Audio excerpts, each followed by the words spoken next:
Does it start now?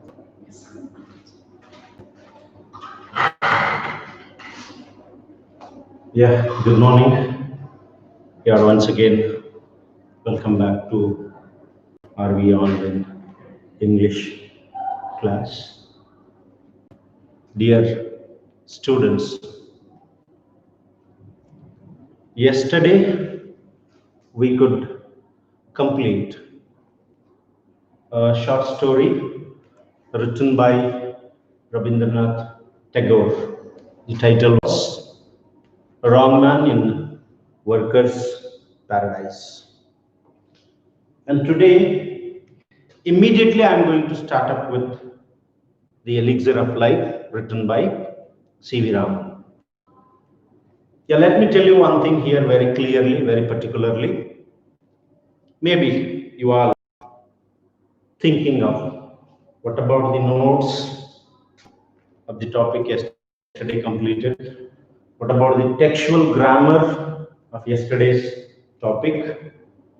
Here, let me tell you my own view, my own way of going on with the particular topic.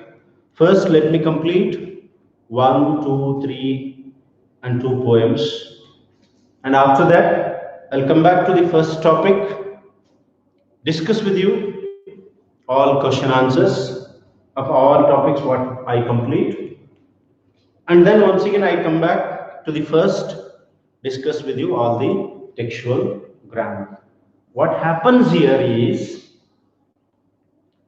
for 15-20 days or whatever time these topics take, first I go on explaining. Second, every topic will be discussed while discussing the question answers, comprehensive question answers. And then we will talk about the topic once again while dealing with the textual grammar. So when it is done 3 times, you get revised, particularly with that topic. And the revision helps you to remember reading, writing, and recalling. Recalling. So all these aspects will help you to remember that particular topic well. Okay.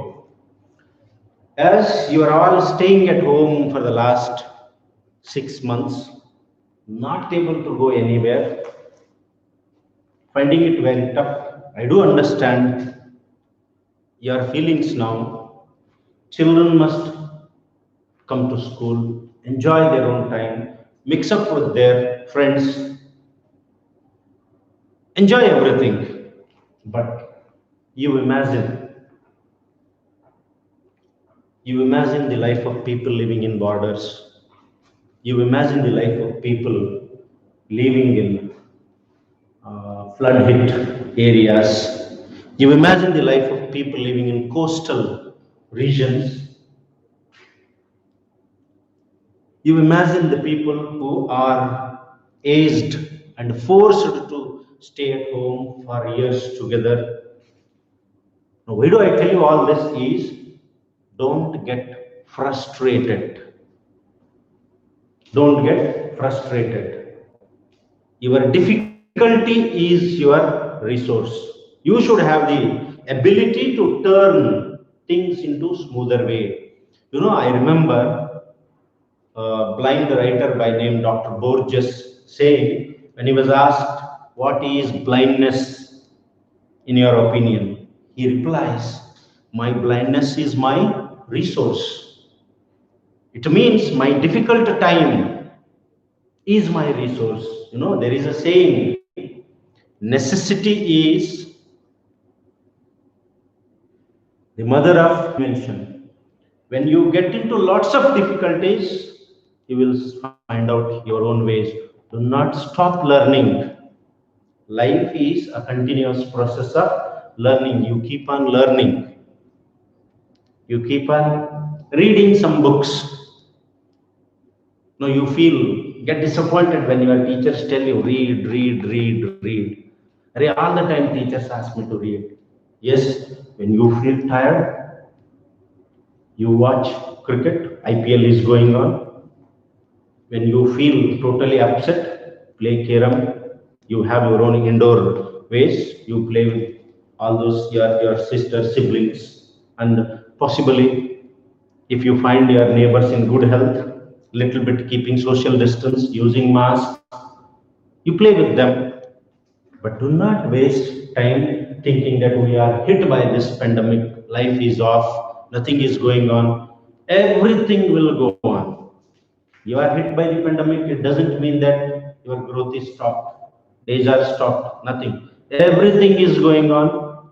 Don't be disappointed with anything. Your teachers are helping you through online and whatever possible ways are there. You have so many electronic gadgets today that will help you to learn. Involve in this sort of learning activities. Keep your health very well. Go for some physical activities, maybe some sort of exercises and all. Possibly when you find no one on the road, you go for a little walk with your parents. No, all those things will help you. Okay, fine. Looking at this topic, The Elixir of Life, written by C.V. Raman. Hope you know who is C.V. Raman. Now, being a scientist, what he has written here, what is it? Some people like APJ Abdul Kalam, who was called People's President, loved by each and every one. Some people, Albert Einstein. Why do we love them? Why do we like them? Just a scientist has got, or scientist has contributed so much to the society in his own way. Apart from that, scientist has got some social responsibility as well. Now, what is his contribution? What C.V. Raman has written here in this elixir of life? What is it? What is elixir? As a little bit definition is given here. What is elixir? A liquid substance with a magical power to prolong life indefinitely. What is this?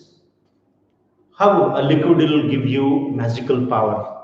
Recently you might have seen Shaktiman serial, or some serials or some books dealing with what we say occult power, black magic and all. What is that? This is a sort of disappointment. Some people get disappointed in life and they try to solve all the problems by some magical powers. Why do people come to that? Life is full of problems and full of happiness. It's all left on you. How do you take it? How do you grasp it? How do you look at it? So, just what is this elixir of life? The writer is going about. See here, before going to deal with the elixir of life, there is some pre-reading activity. What it says, it is said that the Third World War breaks out. It will be for the sake of water. Do you agree? Discuss. Already, world has witnessed two great world wars in the first half of last century, 1919 and later 1940s, World War I and World War II. But remember, World War II has left the entire humanity in a great frustration, in a great disappointment, a great dejection, great wonder, great amazement. Because the entire Europe was fighting, all the European countries were fighting with each other. America made its entry. European powers were struggling very hard to establish themselves as great colonial powers. At the same time, a country like India was struggling for India's freedom movement. Person like Mahatma Gandhi, the great leader like Subhash Chandra Bose, Nehru, Vallabhbhai Patel, so many, Savarkar, so many were there here to motivate people, fight for India's freedom. Look at their European countries were fighting to establish themselves greatly, rich and richer. They were looking forward for making the entire world as their colony. They were struggling. We were struggling for our independence. No, World War II has gone. And if at all people fight, that will be for the sake of water. Though maximum portion of the earth, 73% of the earth is covered with water, we struggle so hard to get drinking water. Drinking water is a big question for so many poor countries. You know what all you do. If you go to a place like Rajasthan, where people will walk miles together to fetch a little amount of water. A lot of women struggle too much to get little amount of water. So here, what is this man? What C.V. Raman is going to tell you about this elixir? Just see. Man has, through the ages, sought in vain for an imaginary elixir of life, the divine Amrita, to confer immortality. But the true elixir of life lies near to our hands, for it is the commonest of all liquids, plain water. What is that liquid? No, author told you very clearly here, man is struggling very hard to get some divine amrita where he will become immortal, he will never die, and he will be able to do anything that is impossible. Man wants to lift a mountain as Lord Krishna lifted Govardhana mountain. In the same manner, he wants to do. He wants to stop flowing rivers. No, he wants to stop the wind blowing. So what all he wanted to do? No, whatever he wants to do. He is in search of such divine Amrita. On drinking that, he will be capable of doing anything, whatever he wants. But what author says, man has put in vain effort, waste, a lot of time has been wasted. Though he doesn't know that the real elixir, the real divine Amrita is water itself. On drinking it, you will quench your thirst, you will lead a comfortable life. But the true elixir of life lies near to our hands, for it is the commonest of all liquids, plain water. What is this elixir? Elixir is nothing but this common water which we all need it for various purposes of your household. No, you might have studied when you were in class 3 what are the main uses of water. We use it for drinking, we use it for washing clothes, we use it for cleaning utensils, we use it for growing plants, this, that, so many things you know. So this simple water, sometimes we feel it has no value, and at the same time, without that, what life will never go on. Why water is so important? You look at the different civilizations of the world.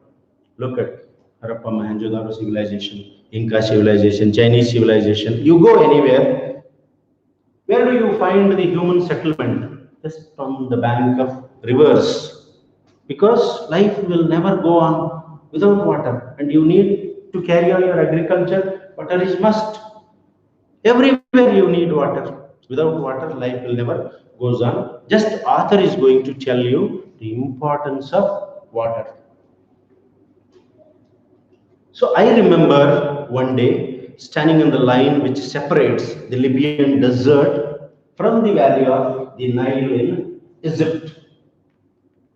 On one side was visible a sea of billowing sand without a speck of green or a single living thing anywhere visible on it, while on the other side lay one of the greenest, most fertile, and densely populated areas to be found anywhere on the earth, teeming with life and vegetation. What made this wonderful difference? Why it is the water of the river Nile flowing down the Mediterranean from its sources a couple of thousands miles away. So, what he tells you in this paragraph, I remember one day standing on the line which separates the Libyan desert and the valley of Nile in Egypt. Dear, here author is speaking about the Libyan desert.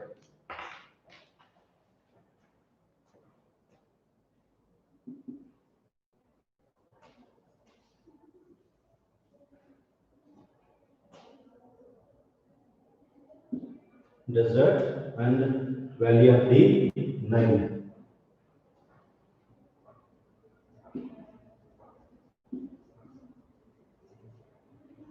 Nile Valley and Libyan desert.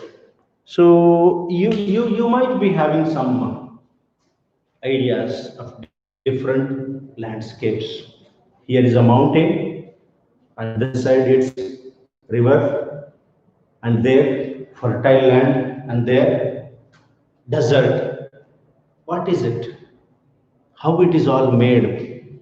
One way you see a huge mountain, miles together you will find huge mountain. One side very wonderful land where you can grow anything you like. Wonderful fertile land, whatever you want you can grow. One side it's totally sea.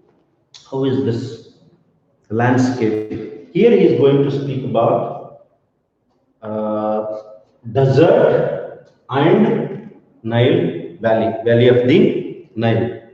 So on one side was visible a sea of billowing sand without a speck of green or a single living thing anywhere visible on it, while on the other side lay one of the greenest, most fertile and densely populated areas to be found anywhere on the earth. One side it is totally desert, Libyan desert. There is no life, only sand. How long? As long as you see, how long your eyes could see, only desert, sand, sand, sand, sand everywhere, only sand. On the other side, valley of the Nile, such a fertile land, full of vegetation, full of trees, very fertile land. Anything you want that can be grown there, anything you want, and very densely populated areas. One of the densely populated, large number of people, huge number of people, maximum people live there. Why? Why not here? No, life goes very tough here in desert. People cannot live, or any other animals. No, it's very difficult. There is no water at all. There is no greenery. There are no trees. So life goes very tough. Very high temperature. Life goes very tough. Here, there is availability of water. There is fertile land. All sort of animals are living here. Human beings are living here, and life goes very easy. Agricultural production will be very wonderful here, so that maximum number of people live there. Where there is fertile land, where there is availability of water, people live there. So that's why this area is very much highly populated. Author is going to, Raman is going to make out the difference between this Nile, valley of the Nile, and Libyan desert. He is clearly bringing out the difference, why life is not possible here, and why and how life is possible here. Who made it and who made it? How it has become very fertile. See, most fertile and densely populated areas to be found anywhere on the earth, teeming with life and vegetation, full of, valley of the Nile is full of life and full of vegetation, varieties of trees are there. What made this wonderful difference? Difference, what he is talking about, the difference here, the difference between Libyan desert and valley of the Nile. What is the difference here? This is valley of the Nile is full of life, teeming with life. This is teeming with life. Vegetation, all trees are there. Land is very much fertile. Yes, large number of people are living, animals are living here, and here nothing. This is the difference. This is fertile land, and this is desert where you cannot grow anything. Here, everything is possible. This is the difference he is talking about, and he is trying to tell you that how it is possible. How? Who made it? What made this wonderful difference? There must be something now. When this area is so fertile, what made this? Why it is the water of the river Nile flowing down to the Mediterranean from its sources a couple of thousands of miles away. See, always this is called Valley of the Nile.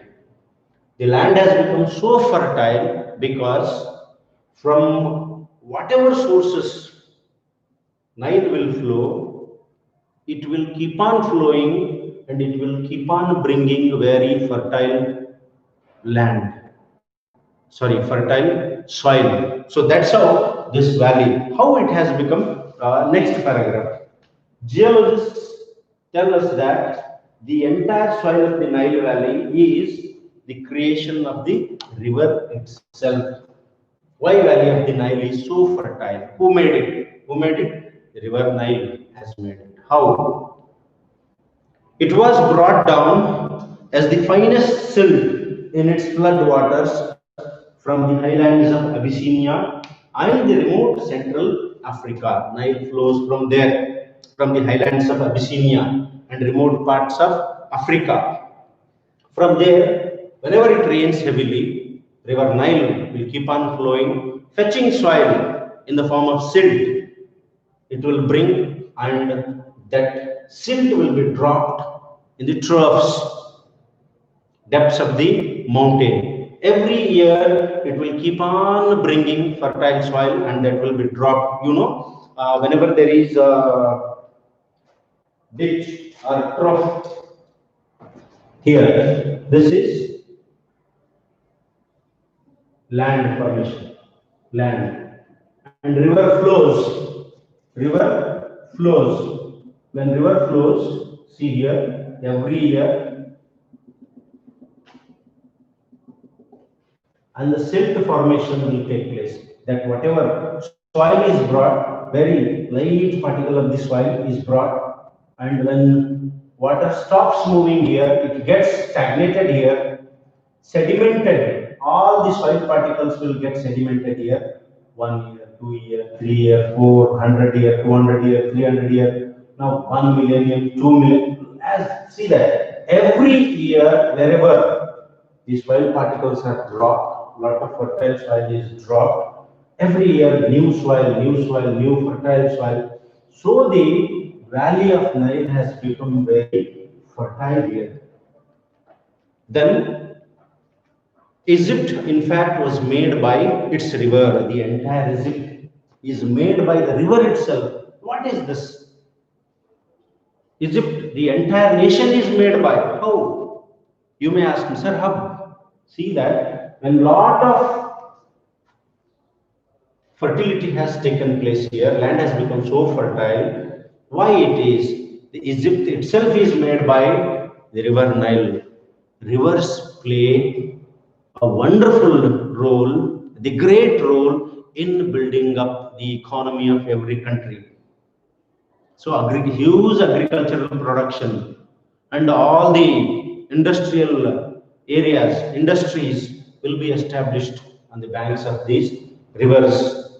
So there is a huge contribution of the river because every year the quality of the land will increase. So that's why author says Egypt is made by the river Nile itself. In fact, was made by its river. Its ancient civilization was created and is sustained by the life-giving waters which come down year after year with unfailing regularity, continuously. Every year there will be heavy rain, every year river flows, every year there is fertile soil coming to moving to this area, and every year the valley of the Nile will go on enriching its quality. Every year it will. So I give this example and could give many others to emphasize that this common substance which we take for granted in our everyday life is the most potent and the most wonderful thing on the face of our earth. What is this substance author is talking about? Substance is nothing but water. Substance is nothing but water, he is saying. What is it?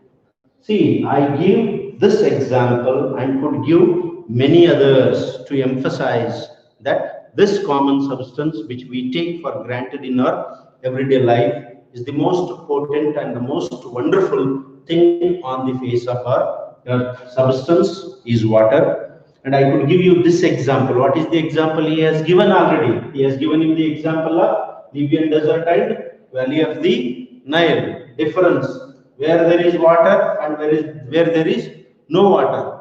So likewise, he could give you so many other examples, importance of the water, how life gets difficult without water. He can give you, he says very clearly that he could give you so many other examples as well. So he points out that this water, commonest liquid which is easily available, divine Amrita, which is very easily available, is water, and that water is taken for granted. Taken for granted, we never consider it. Though we know very well that life will never go on without water, but we don't consider it. We will never take up any precautionary measures to preserve, to save water. Remember, if water is not saved, definitely, as it is said in the pre-reading activity, Third World War will happen. It will take place. You already see so many people, we keep on fighting for varieties of reasons. Remember, water is also one. Karnataka and Tamil Nadu, you see a lot of people struggling so much for the sake of river Kaveri. Yes, and there are so many things going on. That's why you take the broader examples at the international level. Day life is the most potent and most wonderful thing on the, and this water is the most wonderful thing, and it is the potent without which life cannot go on. It has played a role of vast significance in shaping the course of Earth's history and continues to play the leading role in the drama of life on the surface of our planet. See, as William Shakespeare said, life is a drama and we are all players. God Himself is the director. C.V. Raman seems to agree to that point. He too even says life is a drama here. And in the process of this drama, water has played a significant role in shaping the life of human beings, human history, the way mankind has come, humanity has come, civilizations have gone, so many civilizations have gone. Yes, look at the word civilization, that may be Inca civilization, Egyptian civilization, Chinese civilization, Harappa Mohenjo-daro civilization, and whatever it is. All those the greatest civilizations have flourished on the bank of rivers. Rivers have played vital role in shaping the life of man on earth, without which life is not at all possible. And water has played its significant role in shaping the life of mankind on earth. It has contributed so much.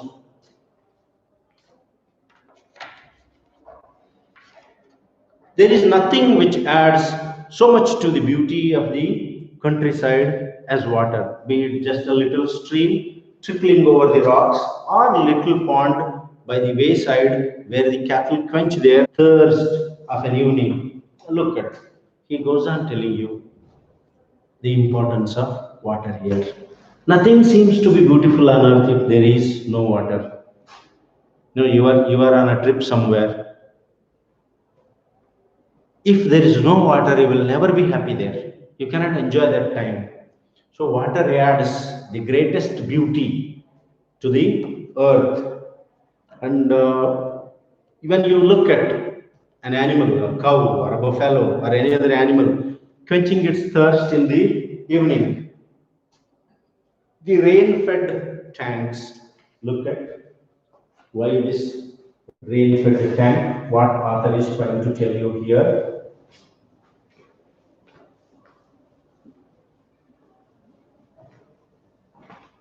Particularly, what is this? The rain-fed tanks.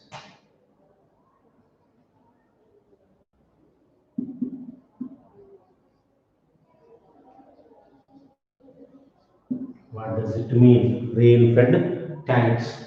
See that most of the water bodies will get water only when it rains. They are completely dependent on rain. So these are called rain-fed tanks that are so common in South India and are often so sadly neglected in their maintenance.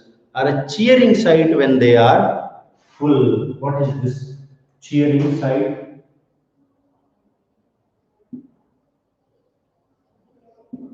Cheering sight is whenever these tanks, huge water bodies are full of water, you feel like repeatedly looking at it. You get a lot of happiness. See, that is the cheering side what he is talking. Especially in southern part of India, there are so many water bodies. There are so many water bodies, what we call lake, huge water bodies, tanks. So when they are full, in especially in the rainy season, and they go without water during summer, because the main source of water in these tanks is rain. If there is no rain, there will be no water. Sometimes very less or limited amount of the water will be there. The main source of water is rain here, and but they are very sadly badly neglected in their maintenance. We know very well, we keep on utilizing the water of the tanks for various purposes. If you come across any tank nearby a village, entire village is depend on the tank, that water body, for various purposes. Maybe every cattle of every house will go there to quench its thirst. We all fetch water from it, use the water for many, for household purposes, for agriculture. We keep on making use of it. But what is our contribution towards maintenance of that particular lake? We never contribute in the sense, you have as a person, as a civilized person in the society, you have your own contribution towards everything, whether it is road or it is a river or any other government building or anything in your neighboring areas. You have your own contribution. What is my contribution? How can I help myself by helping, by keeping things correct in society? See that what are you have your own civic duties. Then see here, they are badly neglected in their maintenance, or a cheering site when they are full. They are of course shallow, but this is less evident since the water is silt laden and throws the light back, and the bottom does not therefore show up. See that this is a huge tank and it is full of water, and the water in this tank is totally silt laden. Silt laden, soil mixed water completely. It's not that blue. Maybe water in this tank turns to soil color, so that you will never be able to see the bottom of the tank. So it will throw back the light. The same thing when you look at very clear, clean water, you will be able to see your face. It will reflect, and light passes through that. Here in this tank, in these tanks, light will not pass through, as light will be thrown back. You will not be able to see yourself in the water, because the entire water in the lake is silt laden. Throws the light back, and the bottom does not therefore show up. These tanks play a vital role in South Indian agriculture. Some of these tanks are surprisingly large, and it is a beautiful sight to see the sun rise or set over one of them. See what he says, in southern part of India, there are huge number of lakes, and every lake has its own contribution in agriculture. The cheering site is some of these lakes are very big in size. You feel as if sun is setting in the evening, sun is rising in the morning.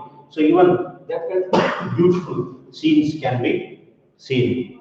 So when these tanks have got, lakes have got a great role to play in agriculture, they are badly neglected. Water in a landscape may be compared to the eyes in a human face. See, these water bodies on earth are compared with eyes in the human face. It reflects the mood of the hour, being bright and gay when the sun shines, turning to dark and gloomy when the sky is overcast. Mood of the hour is, if the sky is clear, these lakes look clear. It's very cloudy, this also goes dim colored. No. And whenever it rains, again the water is, the lake is full of water, silt laden. So it's all depend on how the weather conditions are there. In the same manner, it goes on. One of the most remarkable facts about water is its power to carry silt or finely divided soil in suspension. Whenever there is a heavy rain, you know, water goes on flying, moving. Wherever there is a ditch, trough, there water gets stagnated. It won't move anywhere. In slopy areas, water will suddenly keep on moving, flowing. As water flows, upper layer of the soil will also get mixed up with the water, and the finest particles of the soil will also move. Not only those finest particles, very small particles of the soil, even small size pebbles will also move. Sometimes the strength of the water, when there is a torrential rain, along with the current, along with the flow, even bigger particles will also move. Even small stones will also move. Sometimes torrential rain, no, the flow of the water, current of the water can move big rocks that will be very strong. So water, when it flows, along with it, it will carry soil in it. This is the origin of the characteristic color of the water in rain-fed tanks. How and why rain-fed tanks, water in the rain-fed tank get soil color? The main source of the color of this tank, water of this tank, is that water will carry soil with it. This is the origin of the characteristic color of the water in the rain-fed tanks.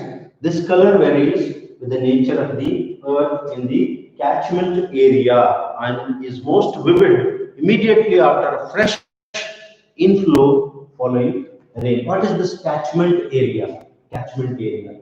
From where, what are the places this tank gets water? Wherever it has rained from different areas, this will get water here. That is called catchment area. So moreover, the color of the water is depend on the color of the soil. Sometimes you come across black soil, red soil, brown color. So all that is, it goes on along with that accordingly. Swiftly flowing water can carry fairly large and heavy particles, not only small finest particles, even larger and bigger particles will also move with the water. The finest particles, however, remain floating with the liquid in spite of their greater density and are, of course, extremely small, but their number is also great. Huge amount of particles will keep on flowing and flowing whenever and wherever the water gets stagnated, stop, and there the smaller particles, bigger particles will get sedimented. Here they settle down at the bottom. The flow of water has undoubtedly played a great part and a beneficent one in the geological process by which the soil on the Earth's surface has been formed from the rocks of its crust. See, here he is going to tell you about the movement of the soil, what we call it as soil erosion. Is it good or bad? That's a different thing.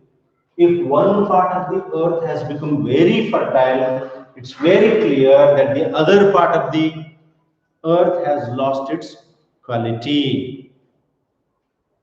other part of the earth has lost its soil.